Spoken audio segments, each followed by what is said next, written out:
Hello and welcome to the Daily Millwall for Monday the 29th of April 2024. It's been a month and I'm finally back with my brand new spiffing laptop. Hopefully everything's okay. If it's not, let me know. I think the sound might be a bit off. But in terms of the visuals, I think it's pretty good. But let's crack on then. Obviously missed a lot, but we'll start as we mean to go on. We'll start today and go forward day by day into the future. And here we are, Monday the 29th of April 2024. Some big news from londonnewsonline.co.uk, the South London Press's online website. What are they saying? Well, Millwall are hopeful for green light on new 999-year lease, which will be fantastic boost for club's future. Millwall Football Club are hoping to get the green light on a new 999-year lease for their home when the Lewisham Council meeting takes place next month. More details that next. The Lions are seeking to get new leases granted across 3 separate sites surrounding their den home, including a relocation of facilities for the Millwall Community Trust. The council currently owns the freehold of the land leased to Millwall on a 150-year lease from 1993, along with the adjoining Lions Centre, which was leased to MCT on a 25-year lease which started in November 2004. The 150-year lease with Millwall is due to terminate in September 2143. In the council's agenda for the mayor and cabinet department meeting, which takes place on May the 8th, it states the current lease precludes redevelopment of the site or any part of it for any other use, including residential use. However, the council and the club share an aspiration to see development come forward on the site of the ground and the surrounding land. There is unrealised potential for new homes and a healthy mix of uses in this part of the borough, which has been home to the club for over a century. To that end, the council has been exploring a revised lease structure with MFC. This followed earlier proposals for the incorporation of the parts of the MFC demised site into a scheme developed and promoted by Renewal in 2016. Since then, the council has worked with stakeholders independently and with MFC in particular to enable development of the site, subject to mutually acceptable terms of a new lease structure. It will also require the grant of a longer lease than the current unexpired term remaining on the lease to Millwall FC. Typically, lease terms in the region of 999 years are usually a norm for such comprehensive developments. According to the council's constitution, the grant of such long-term leases is a matter for the executive, requiring mayor and cabinet authority to effect. A Mill spokesman said, the club notes the release of a document ahead of a Lewisham Council meeting on the 8th of May, which lists as an agenda item a discussion on Millwall and heads of terms relating to a lease agreement on the land around the den. There have been productive developments on this front in recent months, and the club is excited by the prospect of an outcome which is positive for the future of Millwall. The club will await the outcome of a crucial meeting before commenting further. So there you go. The wheels of machinations of property and local government are slowly moving forward, and they are about to lurch forward in some way, it seems. And you can see this for yourself, obviously, because it is it's the council, it's a public. They're supposed to represent the people of Lewisham, and this is all public. So, well, most of it's public.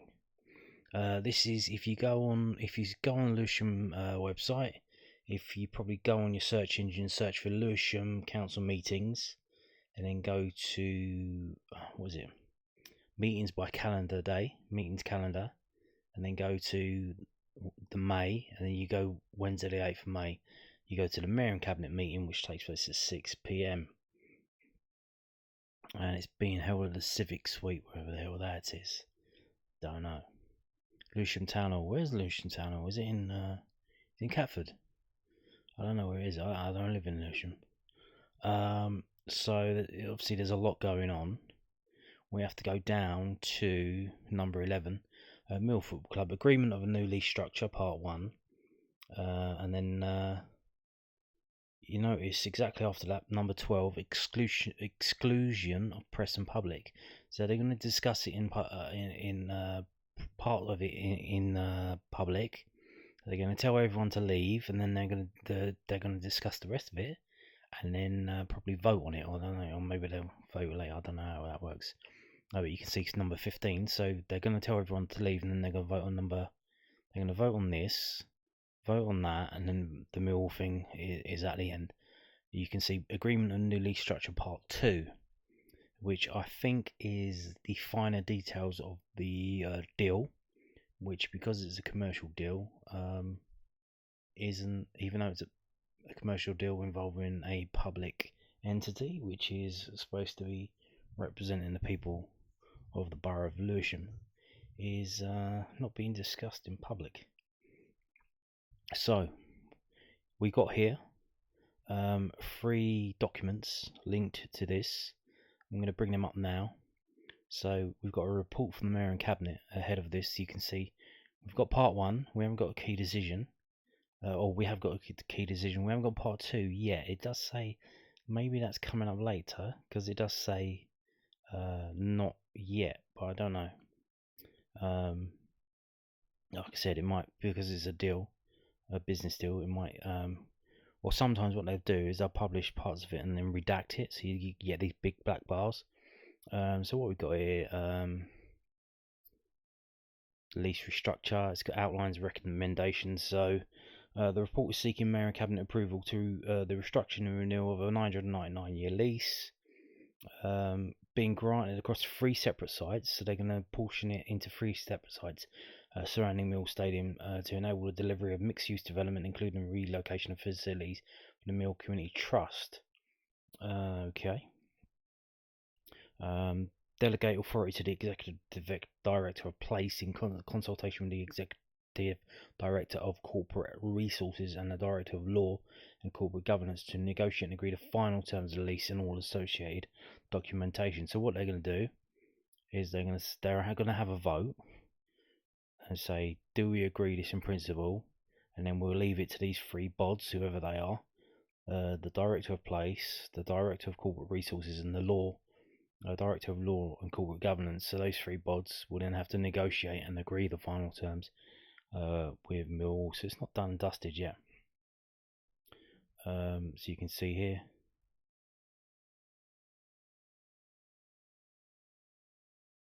So apparently it looks like they're taking this to the vote because it looks like they've got an outline agreement already. Then this is they've already been discussing this. This is agreement of new heads of terms with Millwall Football Club, April 2024. Agreement of EMT on proposed scheme. That's this month as well. So it's all moving very quickly. Cabinet briefing on proposals this month, and then they're going to have all member briefing on tomorrow, Tuesday the 30th, and then the votes a week after. Like I said, you can read this for yourself if you want. I told you how to get there. It's councilmeetings.lewisham.gov.uk. There was a few things I wanted to point out to you. So basically what they said, one of the things they mentioned is residential.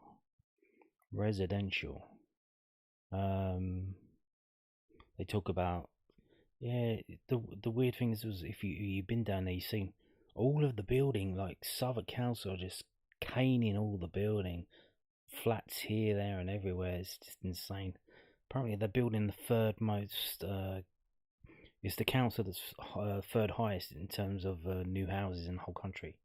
Absolutely bizarre what they're doing. These flats that they're building down Alderton Road, down Old Kent Road, like they're moving things that have been there for a while, like the KFC and stuff, and the Lidl as well.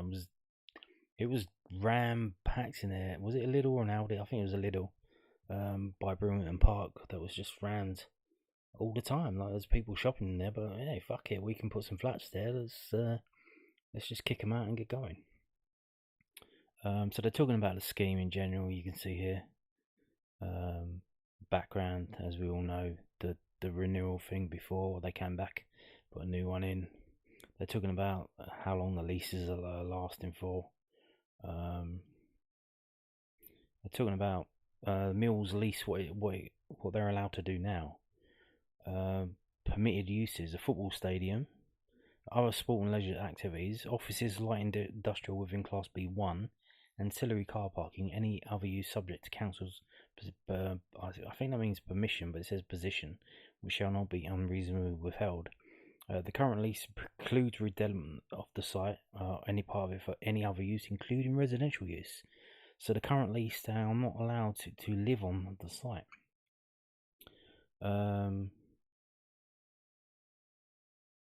But it says here that the council and the club want to change that and have mixed use. What are we doing? We can just scroll through it. I mean, if you're watching this, you can freeze it.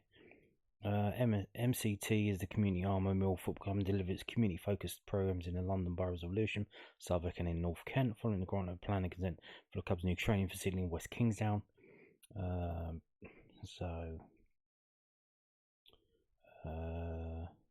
The trust have a lease from the council and Peppercorn for the Lions Centre. So the trust lease it from the council, yeah.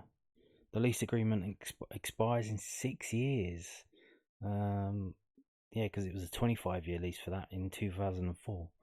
The trust are a key community stakeholder in the north of the borough report, drawing in $7 million per annum in charitable funds.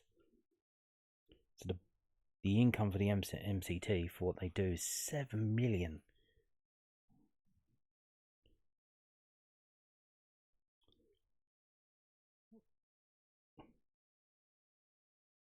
So they want to retain, support, and grow the MCT within Lewisham. Because it does a bit in Lewisham and it does a bit in Southwark. And now it's doing stuff in Sevenoaks as well. So how big? When they say grow it and make it bigger, like, what does that mean? The budget's going to go up. They're like you can see, just seen there that they say the annual budget or the annual income in charity funds for the MCT is $7 million. What was it? Mill's running costs were like $12 million. The MCT is going to have a bigger budget than a football club. Bizarre. So summary. Heads of terms. 999 years. 1,000 years. 1,000 years. A new permanent MCT facility. A public realm. And a football stadium uses in connection with the permitted use of the stadium site. Ancillary car park for match days. A residential student accommodation. Commercial, retail, leisure, hotel use, and any other use for which planning permission is obtained from time to time, which is approved by the landlord. Such approval will not be unreasonably withheld. So, yeah, this is the thing though. So, it says in here somewhere, effectively, what they're doing is they're selling the land to Millwall. It's 1,000 years, even though they still own it. They technically still own it. It's 1,000 years. They're not going to get it back for 1,000 years. Will we still be here in 1,000 years? Will Lewisham still exist in 1,000 years? Will any of us exist in 1,000 years? Or with the imminent threat of a thermonuclear destruction? Don't know. But let's ride the Kali Yuga till we get there, eh? So what have we got? Is this just? Do they know what they want? Is it going to be all of this? Is it going to be resident? So is it going to be a hotel? Is it going to be a tower block with a hotel in it and some accommodation? Don't know. We don't know, because this is just about extending the lease. But you would imagine Mill aren't moving forward until they've got the lease extended. So they must have plans. But what if they said they're not going to give them planning permission for what they want to do? You would imagine that now this is going forward, that Mill's plans have been shown to Lewisham, and Lewisham pretty much within reason are going to allow those plans to be Obviously, it's a different section of the council, the planning committee, but they're going to probably approve those plans, and then everyone can move forward. So we'll see about that.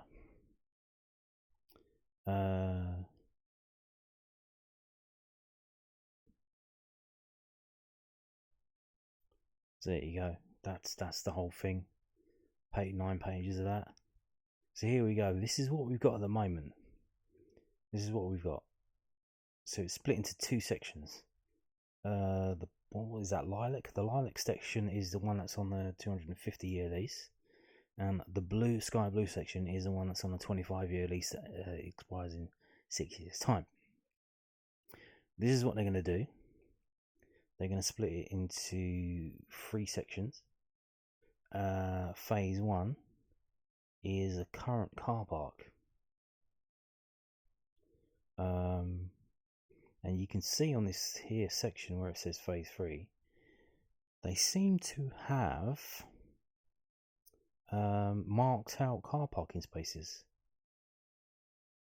So they've made them into a narrow strip across the front by the ticket office. And you can see a few trees there. Which is a lot different to what we've got on the other one. The other one, it's all car parking space, so that's going to be pretty slim if you wanted to park at the ground. So I would imagine, hopefully, we get this second train station opened pretty sharpish, huh? And hope that they're not on strike on match days. You can see, so 2A, 2B, then you've got the phase 1 here. So phase 1, is that where the new MCT is going? They did say that they were moving the MCT because Renewal were building a thing for the basketball team or whatever, and that the MCT were going to move in that.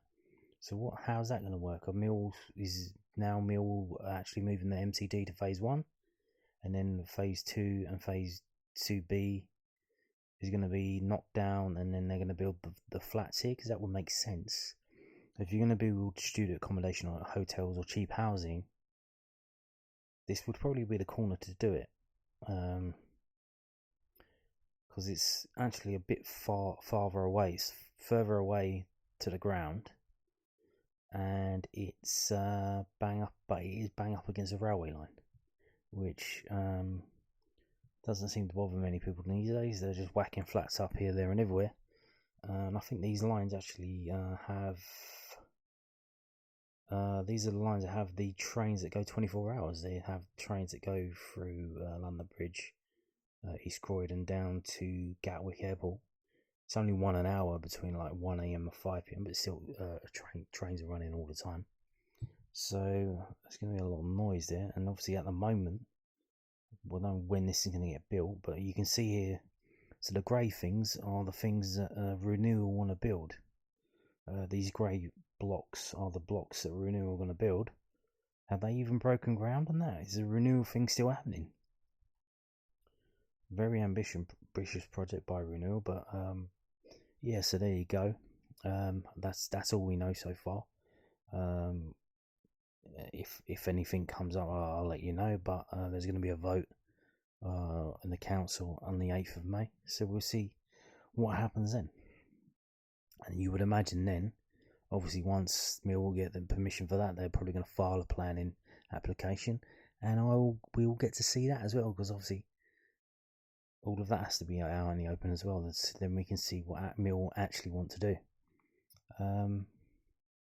So there you go. Now moving on to this. This is from londonnewsonline.co.uk, South London Press's online website.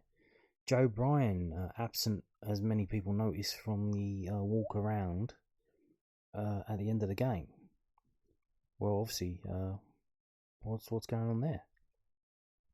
Lions boss explains former Fulham defender's absence from Den lap of appreciation. Joe Bryans was not part of Mill's lap of appreciation after Saturday's 1-0 win over Plymouth, as he's recovered from surgery. Yeah, he had surgery. Did you know that? The former Fulham and Bristol City defender, 30, signed for the Lions in the summer, Bryan has made 23 Championship appearances this season, but not featured since the 1-1 draw against West Brom at the end of March. He was an unused substitute against Cardiff, but did not make the matchday squad for the 2 most recent fixtures. Joe had an hernia op and some groin surgery as well. Mill head coach Neil Harris told the South London Press.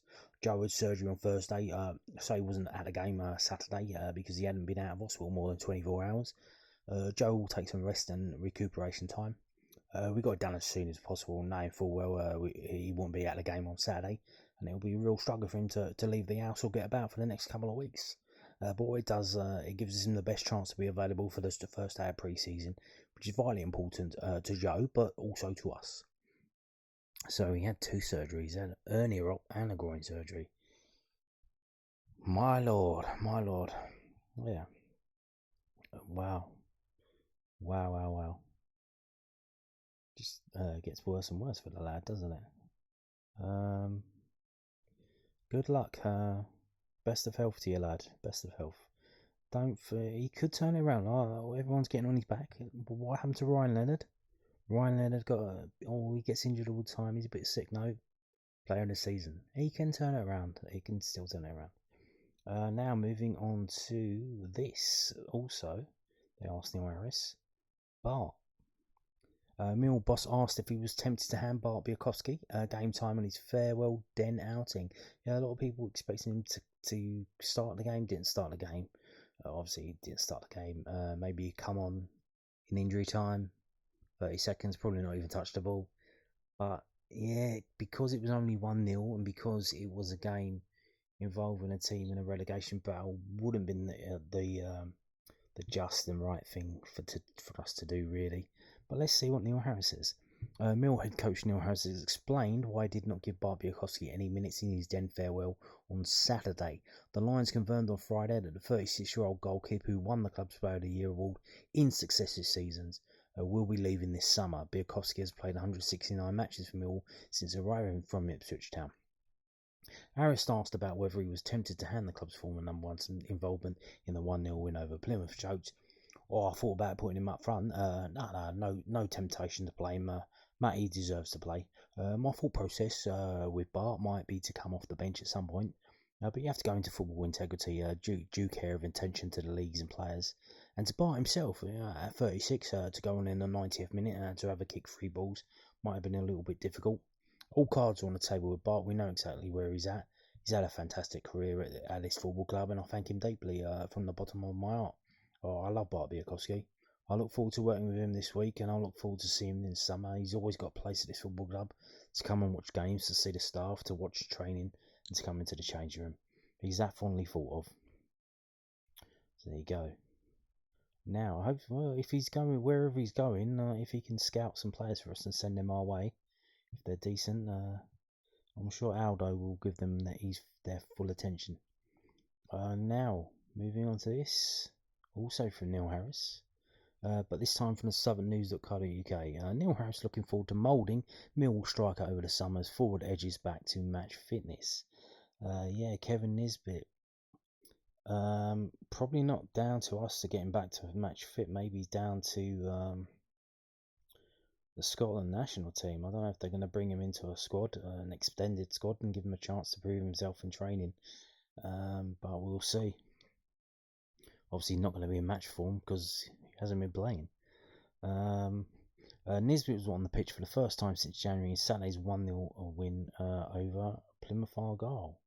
He did play for the under-21s and he did look pretty good.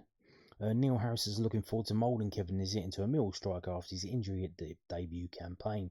The Scottish striker signed from Hibernian last summer had a hit-and-miss first half of the season where he scored 5 goals before falling victim to a hamstring injury at the end of January. Saturday's 1-0 win over Plymouth Argyle saw the 27-year-old manage 22 minutes on the pitch as he replaced Tom Bradshaw, who'd also seen the back end of last season disrupted with injury. Nisbet has shown sharp finishing and flashes of potential in his first year in the Championship, but he's yet to sweep the den off his feet. Harris is keen to change that and to get the forward firing. Asked about Nisbet's match fitness after the Plymouth game, the Lions head coach said, He's got a long way to go. He's only done 20 minutes. He did 45 in the development team on Tuesday against Barnsley.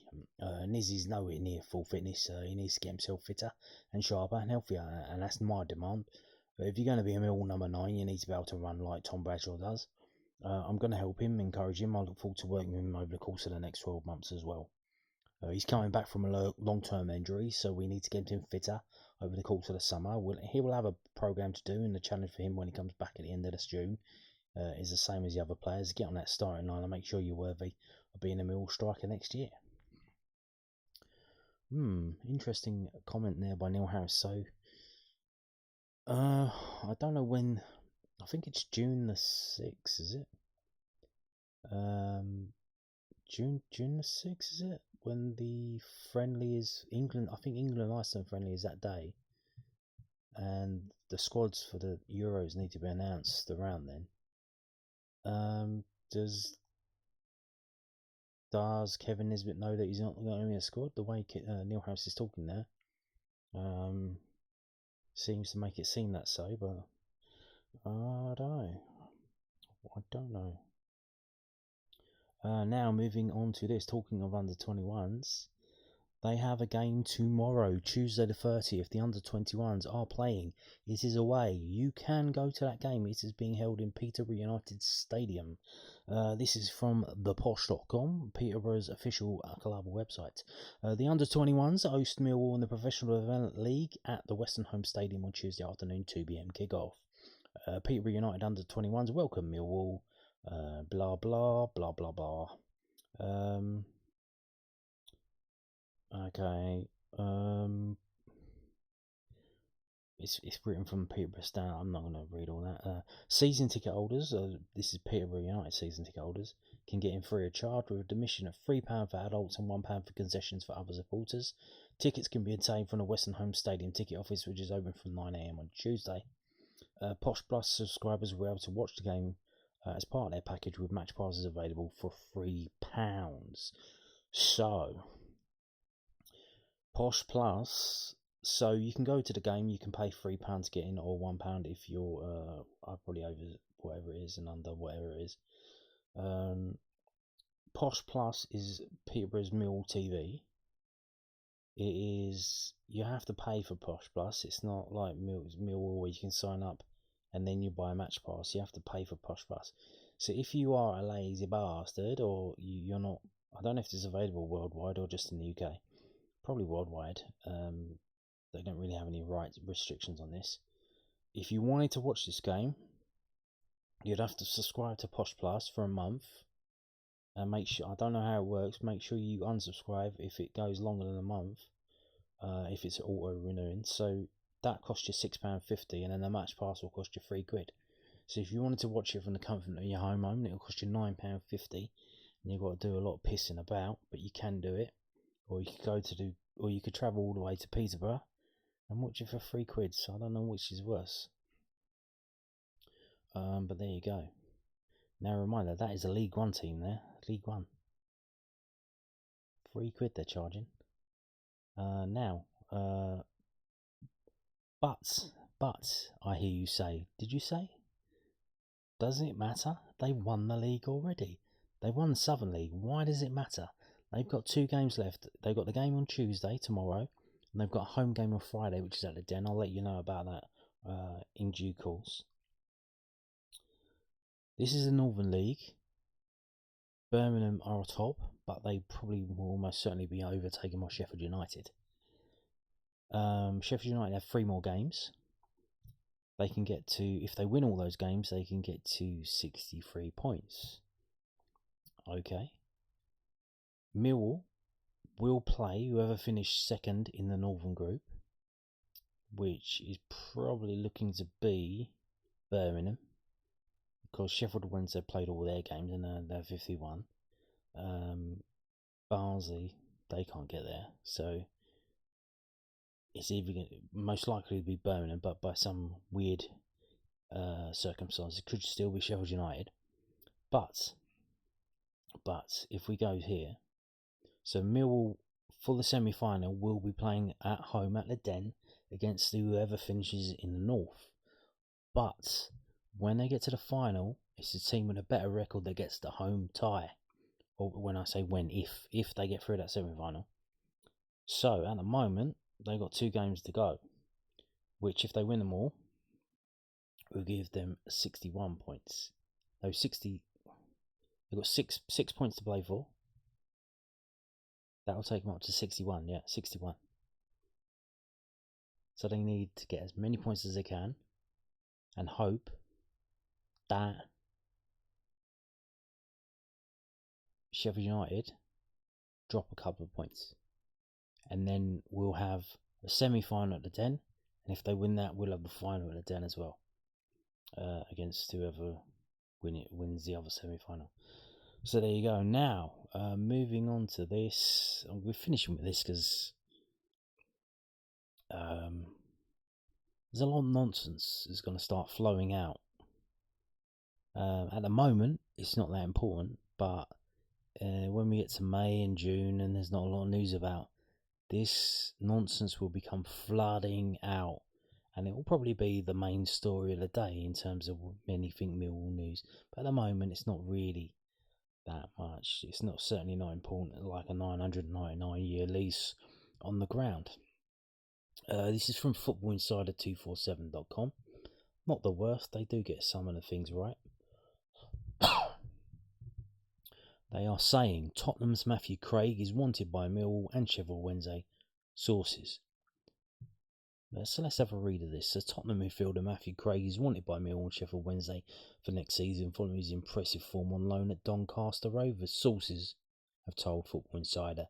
The Championship duo, well, Sheffield United may not be a Championship duo next season, are already planning loan moves for the 21-year-old this summer. Craig has been outstanding for Doncaster Rovers since joining the club on loan in January and has played a key role in their stunning late season run to reach the League 2 playoffs. Yeah, I don't know if you saw this. I saw, was it a tweet or something the other day? When Grant McCann come in, Doncaster were in the relegation places. That was in November or December or something. But since then, they've made it into the playoffs. And this kid joined in January, so he was at Tottenham under 21s. I think it says in the story. Let me read it. Craig is highly regarded at Tottenham and was captain for the club's under 21s this season before joining Rovers in mid-season. Yet he joined them in January, which helped coincide with their run up the league. The defensive midfielders featured 18 times for Doncaster, playing a key role as the club finished 5th in the League 2 table. 2-legged playoffs against Crewe awaits early next month with Crawley Town and MK Dons facing off in the other clash. So it might be one to watch if you're watching the playoffs to see how that kid gets on.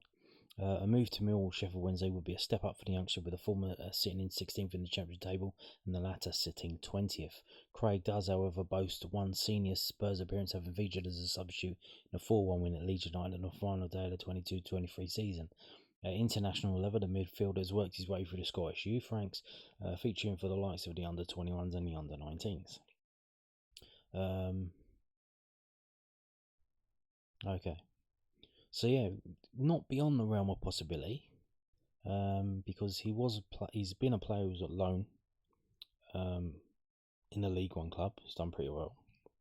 And he's from Tottenham, and we had a player on loan from Tottenham who's done pretty well. So you'd imagine the people, whoever's in charge of the loans at Tottenham, might have a favourable view of Millwall, seeing what we've done to help Japhet Tanganga turn his situation around. So not beyond the realms of possibility, but we'll have to see. So there you go. And on that note, thank you for watching, and it's great to be back. Thank you. Goodbye.